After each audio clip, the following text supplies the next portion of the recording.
What's up, everyone, and welcome back to another reaction video. Today we're reacting to Film Theory Jack's Master Plan Exposed. The Amazing Digital Circus. This is the film theory involving the, episode 2, or part 2, of The Amazing Digital Circus. And I will leave a link to my reaction video to that one in the description. So if you want to see that and my reaction to it, go ahead and look there. Might as well turn that off because I do not want to leave the playlist track on. That is more of a headache than it should. But yes, we are reacting to this, and judging by Jax's master plan, I think people will I think it's because of his actions that happened in episode 2 or part 2.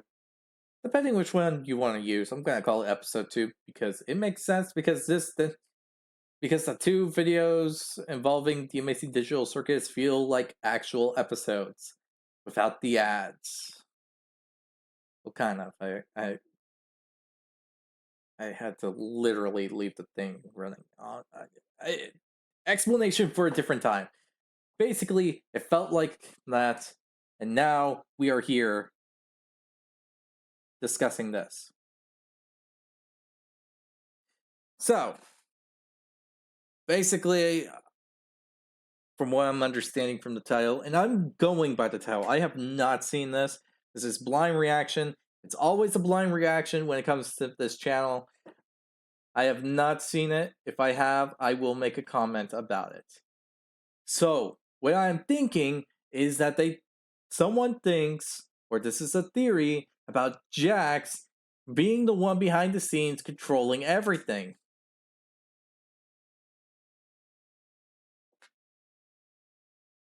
Am I right or wrong? I have no idea, and no evidence to support it. This is why I probably would be pretty half-decent detective or theorizer, because when it comes down to it, without actually having evidence, I can't make a point. So let's see the theory of why Jax's master plan is exposed, or something like that. If you do enjoy this reaction video, hit the like button down below, hit the subscribe button to support the channel, support the content provided, and so on and so forth. Hit the notification button to be notified immediately when a new video comes out. If you have any videos you would like to recommend I should react to, put it down in the comment section below. I'll react to them as soon as possible. And finally, again, the link to this video will be down in the description, so be sure to give Film Theory some love and support for the video they made. Or if you want to see this this theory before I react to it, pause the video now, go check it out, then come right back. Now let's start this video up. One of these characters in the Amazing Digital Circus is an AI imposter, an NPC that somehow slipped through the cracks and is now living amongst the human cast of the circus without anyone noticing. And the worst part of it all, they are the true villain of the show, the real monster torturing the rest of the cast for their own amusement. Hello, Internet. Welcome to Film Theory, the show that wants you to pop that subscribe button like a crocodile-shaped balloon. So, finally, after 6 months, we've gotten the return of the wacky world and awesome adventures of the Amazing Digital Circus. And man, Episode 2 reveals so much about these characters, this series, and just how this world operates. So, our entire existence here is just LARPing. It's like the Ren Fair. I mean, not wrong. We also learned their taste for certain games and such.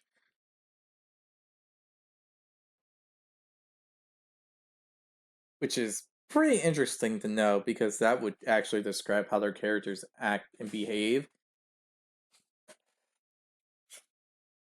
Just saying.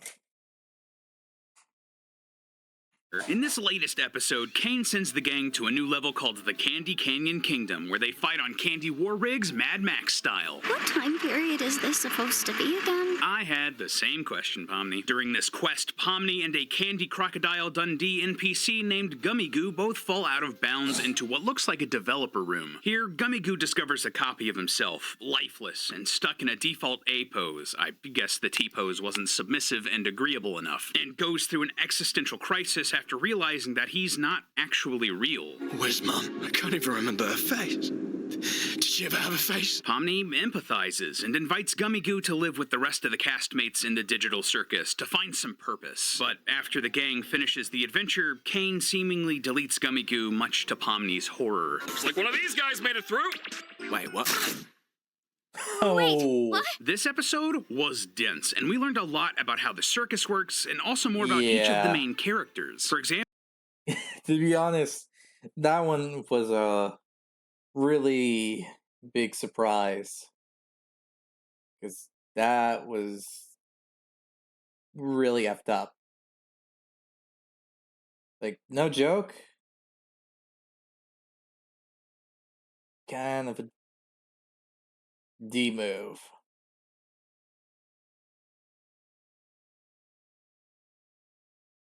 A really, really big D move. I mean, seriously, that is so effed up that it's really horrifying to realize this. Ugh.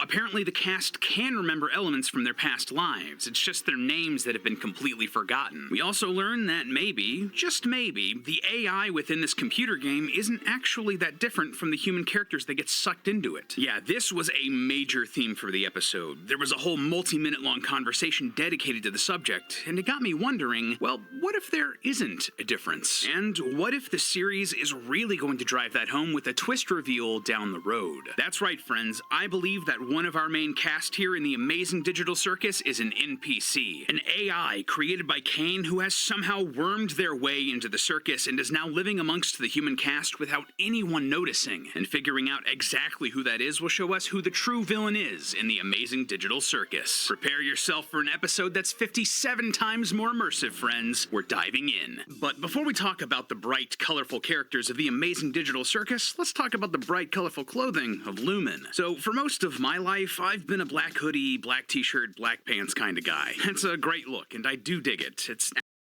Style theory. Didn't quite understand at first. Now.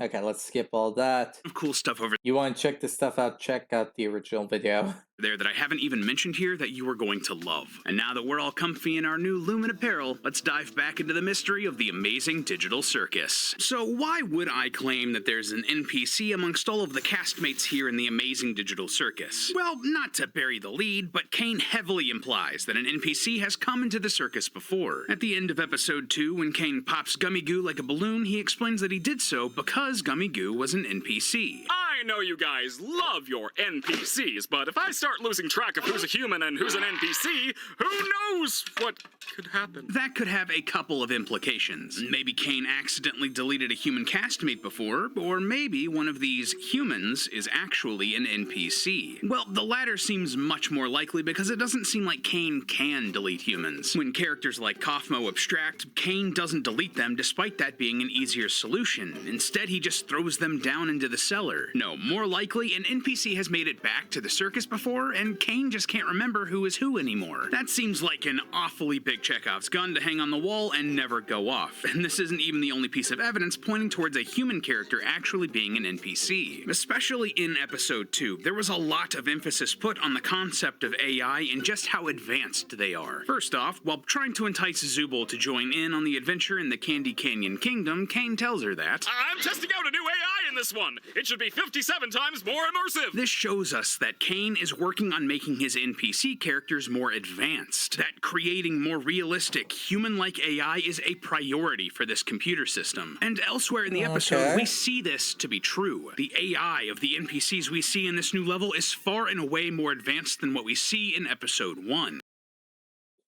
I can't disagree. They seem more I don't know, lifelike, responsive, something like that.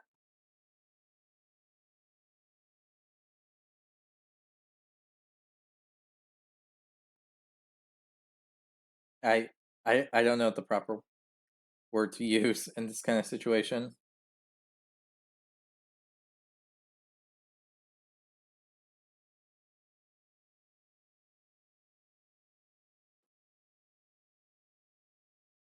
First off, Princess Lu of the Candy Kingdom welcomes the cast as brave knights sent by God to help the kingdom in their time of need. As you can see from that stained glass window, the god here is clearly Cain. Therefore, these AI are advanced enough to understand that Cain created them and make their own religion around that, exactly how humans do in the real world. But more prominently than that, the themes of this episode really take a dive into what separates humanity from AI, if anything at all. One of the biggest moments here was Gummigoo's internal existential crisis after falling below the map, where he realizes that nothing in his life is really real. His friends, his mom, even himself, none of them are actually real people. I don't matter in the slightest. I'm nothing.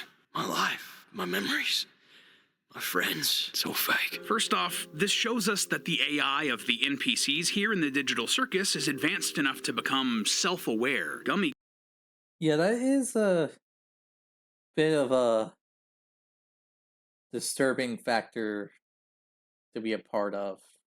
No offense, but I don't know how one can handle such a subject without some negative precautions. I don't know, it just seems like something that would make anyone snap. If that makes sense, that is.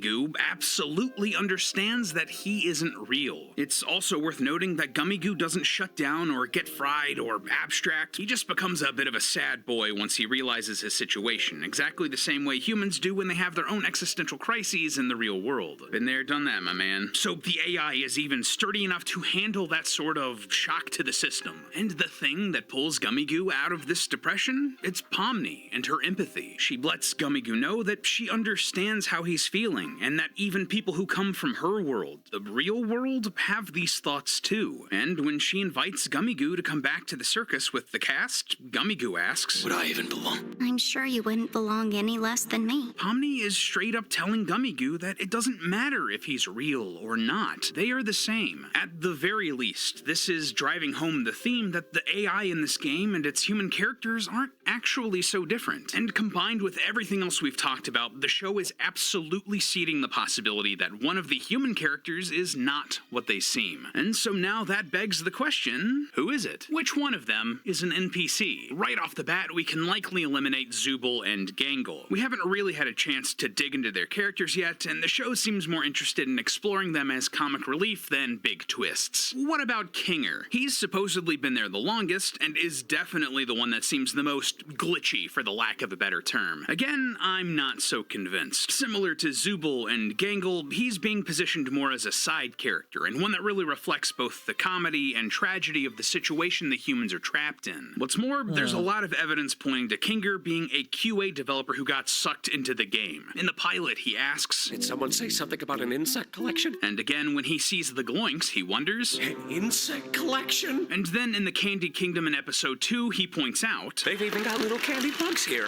It's so beautiful. this interest in insects would make sense if he was a bug tester in his past human life, so it wouldn't make sense for him to also be an NPC. That leaves us with just Ragatha and Jax. At first glance, Ragatha does seem like a good candidate. Despite telling Pomni that there were no hard feelings for leaving her to the abstracted Kaufmo, if someone ever says that in a series like this, that means there are definitely hard feelings. So maybe she's being set up here as a secret antagonistic AI down the line. But at the same time, they're also really positioning her as a parallel to Pomni. She's trying to help Pomni fit in and feel better in exactly. Yeah, I can't see Ragatha being like the villain. If she is one. I mean, it wouldn't make sense considering the fact that, well, It seems she's more acting like a caring older sibling slash mother figure. So yeah.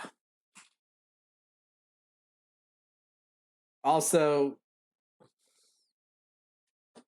considering the fact that she's being here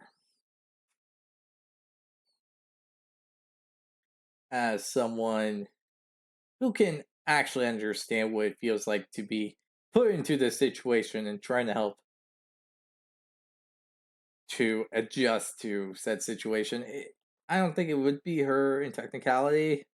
It would make Exactly the sense. same way that Pomni was trying with Gummy Goo. Thematically, it makes more sense for Ragatha to fall into the mentor archetype, showing Pomni the ropes, before Ragatha inevitably falls to the mentor occupational hazard trope, showing Pomni the dark fate that she herself could face. So no, I don't believe that they're setting Ragatha up to be an AI, which leaves us with Jax. And oh man, it could definitely be Jax. And there's a surprising amount of evidence pointing towards it. First of all, Jax being an NPC would make a lot of his quirks suddenly make a lot more sense. For example, Jax is the only character who's able to keep his head steady while driving a truck over the rocky road, something that would probably be much easier for a computer program or an AI to do rather than a human. Additionally, gravity doesn't seem to affect him in the same way as the others. Notice that during the Mad Max truck chase sequence, characters like Pomni are thrown around by the momentum of the trucks. She has to hold on to prevent herself from being flung off the vehicles. But Jax, he stands upright as the truck plummets vertically into the chocolate river. This is much more similar to the Gator NPC Max, who is able to pull himself back up onto the bandit's truck while similarly ignoring the laws of physics. Jax is acting more like an NPC here than the human cast. Now, obviously, these moments are played for comedic effect, but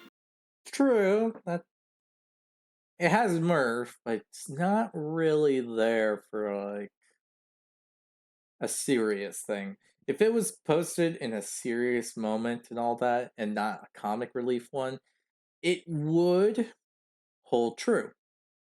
they stood out to me either way. Do you want some more serious examples? Well, for one, Jax is incredibly good at getting into places that he shouldn't. In the pilot, Jax reveals that he has keys to everywhere, all the other rooms in the circus. Additionally, he is able to very easily steal the key to the kingdom walls in episode 2. To me, this sounds a lot like Jax has sort of administrator access to the circus and its connected levels, like he's part of the computer system more so than the other cast. Oh, and another big thing here, he's the only one of the main cast that seems to break the fourth wall. It's kind of a blink and you miss it moment, but in the first episode, Jax looks straight at the camera, straight at us. Though this could be played off as us being in the point of view of Ragatha, who immediately asks, Why are you looking at me like that? it's still a weird moment. And in episode 2, he does it again, shrugging directly at the viewer. The only other character we've seen act similarly is another NPC, Kane, when he speaks directly to the audience at the beginning of the pilot. My name is Kane. I'm your ringmaster. What's more, Jax is also very interested in food, which is something we've only seen from NPCs and AI in the digital circus. Yeah, this was actually pointed out by Truthful Hero over on our subreddit, but Jax is the only one of the main castmates to show any real sign of hunger or even interest in food. Oh no, they killed Zubul.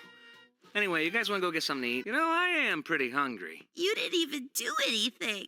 So what? I can still be hungry. Why is this significant? Well, according to Kinger, the humans in the digital world have no need to eat, drink, or sleep. Well, not really, because we don't need to eat, drink, or sleep in this digital world, so the digital food here only gives off the virtual sensation of eating without any of the nutritional benefits. However, NPCs do seem to need food. Like in episode 2, the crocodile bandits say that This much syrup would save hundreds of people. this implies that foods like syrup can help NPCs, and this isn't even the only time we see NPCs eating or talking about food. In episode 1, Bubble eats the angel food cake. You parasites! The glowing queen eats Zubul, and the fudge speaks about eating many of the candy townsfolk. We even see Kane and Bubble in a restaurant during the pilot, though it doesn't look like their food has arrived yet. Additionally, though we do see the human characters at a table set with food during the Last Supper scene in the pilot, we don't see any of them eating. And this was given to them as a reward by Kane, an AI who would see food as essential. So, Jax craving food, unlike any of the other human characters we've seen so far, is another tell that he's an AI. all valid points. I can't really disagree. Because if they're designed to eat and all that, they're gonna have to eat, whether they like it or not, whether it brings comfort or not, and so on. So I can see it.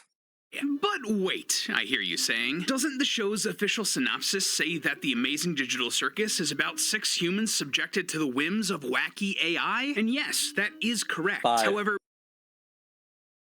Wait, a woman and okay with 5. there are ways to explain this. Firstly, it could just be a marketing misdirect. I mean, you don't want to reveal your big twist in the synopsis you released before the first episode. But even still, assuming that the synopsis is correct, it can still work. That 6th human could be Kaufmo the clown. Yeah, while we don't see him before he abstracts, he still is present in the first episode of the series. And his funeral played a big, thematic, important part in episode 2. That would mean that he's still in the series and was still subjected to the whims of this wacky AI, thus making that synopsis still technically correct. The best kind of correct. And what's more, this isn't actually the only True. synopsis of the show that we've gotten so far. Gooseworks had a different one over on her teaser for the series uploaded to her personal YouTube channel, and this one describes the circus as a 3D animated pilot about a rogue AI that relentlessly has fun adventures with 6 human souls. Has fun adventures with is an interesting phrase to use here, since Kane never goes on any adventures with the cast. Yes, he makes them, and he pushes the other characters to join in on them, but he never goes on them himself. In both the in-house adventure from the pilot and the Candy Kingdom in episode 2, he just kinda goes off and does his own thing after sending the cast on their way. But do you know who does go on the adventures with the other characters? Jax. And not only that, but he's excited to. In episode 1, as soon as Pomni shows up, like immediately afterward, he asks, So, Kane,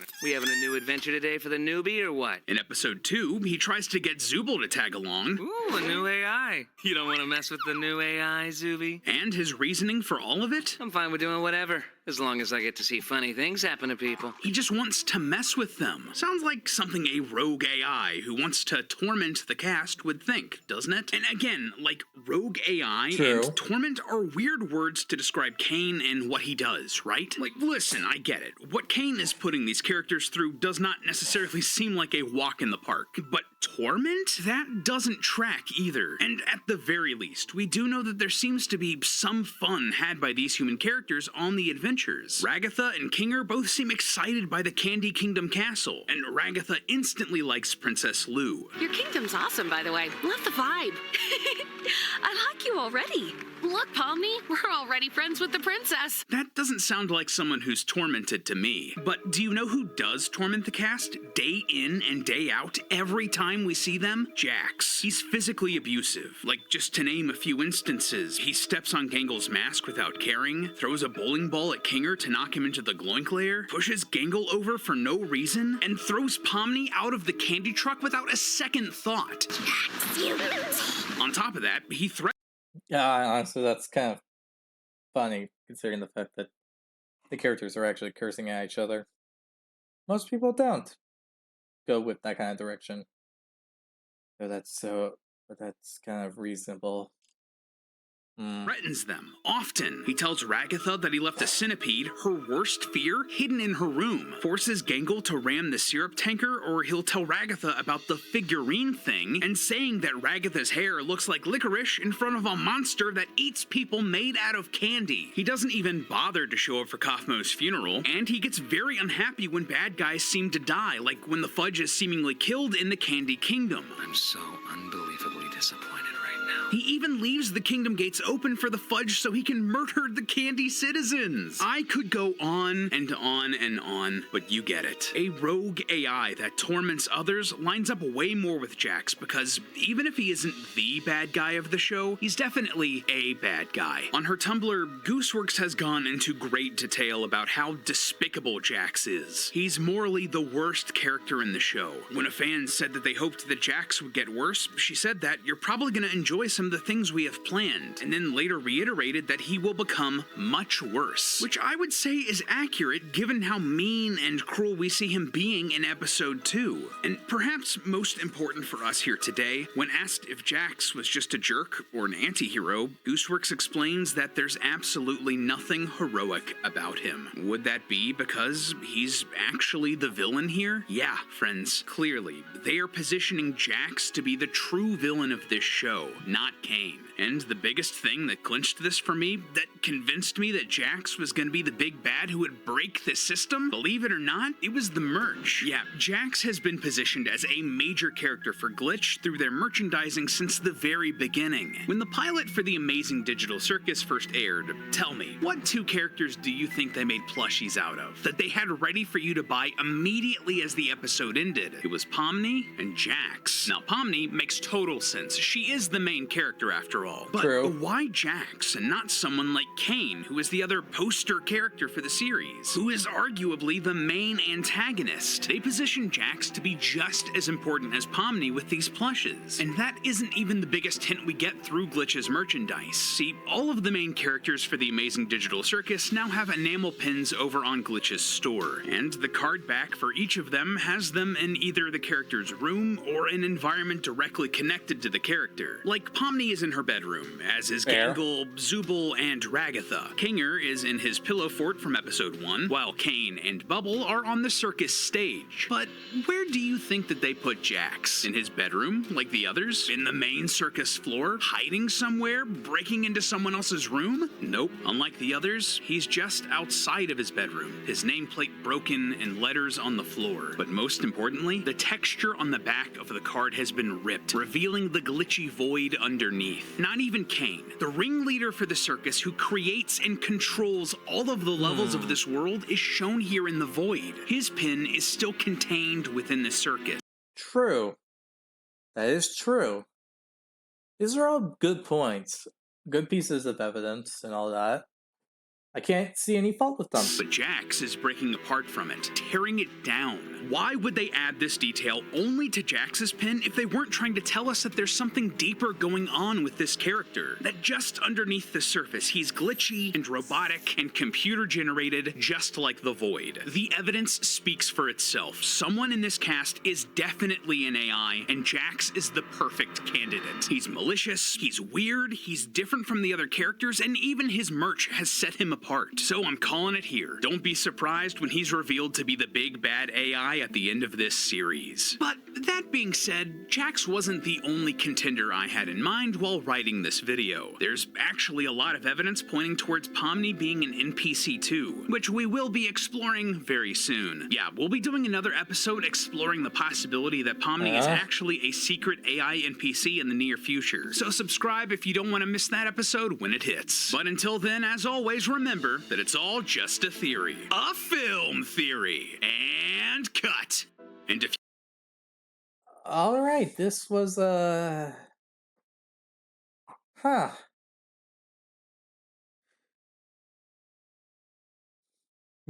what I expected.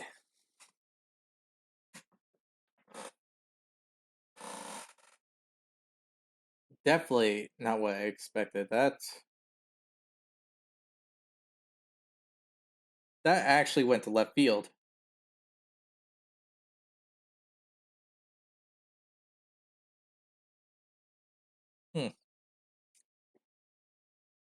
Definitely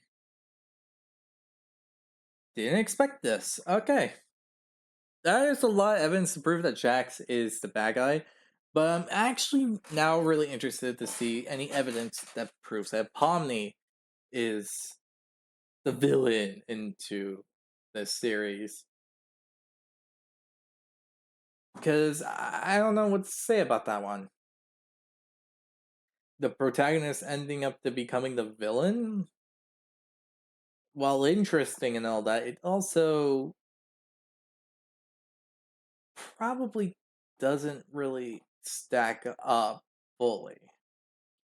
I mean, the pilot was basically her getting into that void and seeing something that she shouldn't have seen, or heard or anything like that. And until we actually know the evidence and description or anything of such about what happened while she was there,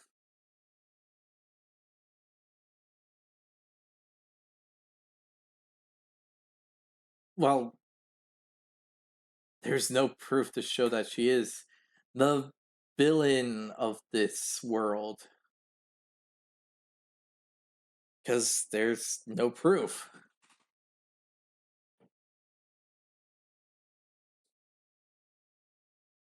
Jax being the villain would make sense, but until more evidence is given and more episodes are put up to see his character development from being the worst through each part, I'm gonna keep an eye out. Because maybe it could be someone else. Maybe. So, until then, I hope you all enjoy this theory. If you did, hit the like button down below, hit the subscribe button to support the channel, support the content provided, and so on and so forth. Hit the notification button to be notified immediately when a video comes out. I honestly thought this was a really interesting one. With all the stuff going on with the digital circus, it would make sense for someone to think of this. Because it does have some mirth. And it has a ton of evidence to support it. Or maybe it's the fact that Jax is the person that actually tracked everyone there, and to make sure that they don't try to find a way out, he put a part of himself in there. Maybe that's the case. I don't know. But tell me what you think in the comment section below. And with this all said, I hope you all enjoy this reaction video, and I'll see you all next time. Bye!